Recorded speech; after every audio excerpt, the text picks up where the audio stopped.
So I really didn't know what I wanted to be in the military.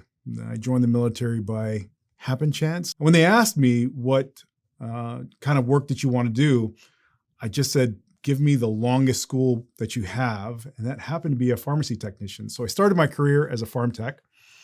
And then I figured out I really didn't enjoy the job. The wonderful thing about the military is they allow you to sort of switch jobs and get retrained.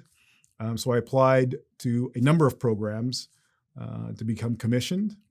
And the first one that came in was a physician assistant. And so I accepted that one and went to school as a PA. About a year into that, I didn't really like that job.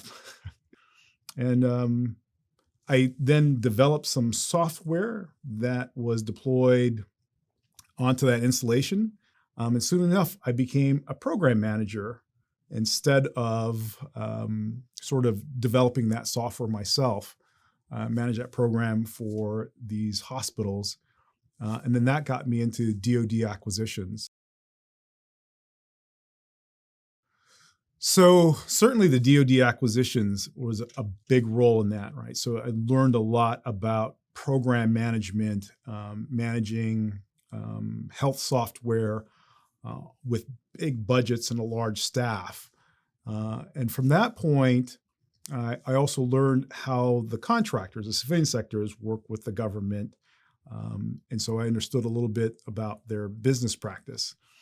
That coupled with some of the training that the military has provided and some of the fundamentals of, management, it sort of gave me the foundation to be able to learn how to start a business and then run a business.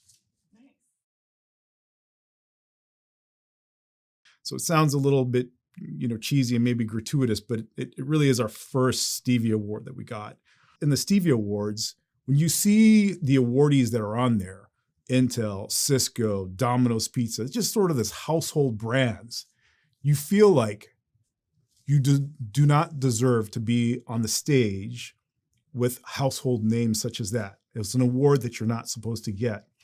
The Stevies said that it's an equal opportunity, right? So you don't have to have this name to be recognized for greatness. You just have to do great things. So I would say some of the big achievements that we've had. I mean, if you're in the contracting world of the government contracting, first and foremost is get your first prime contract. And that is where you're not subcontracting to another organization, but you're contracting directly with the government. And then finally, when you sort of win this work, it gives you the resources to begin to innovate.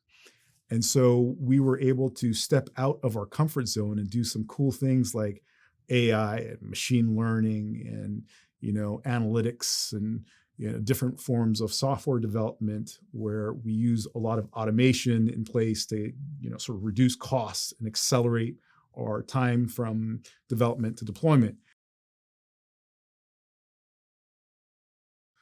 So I would say that our company is very health IT specific or focused.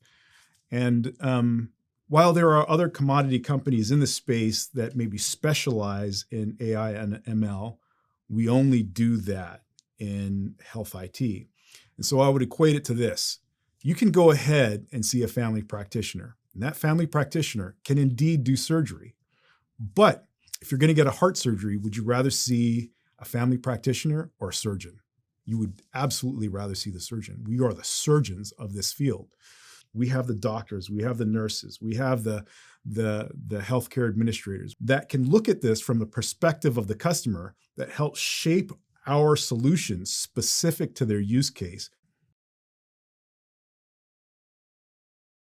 I think if you want your business to be successful, if you are willing to risk it all, you will think differently, you will become innovative, you will adapt and overcome these challenges to work through the solutions to make sure that everything that you put into this will result in success. So my advice to anybody who wants to do this is you have to be all in.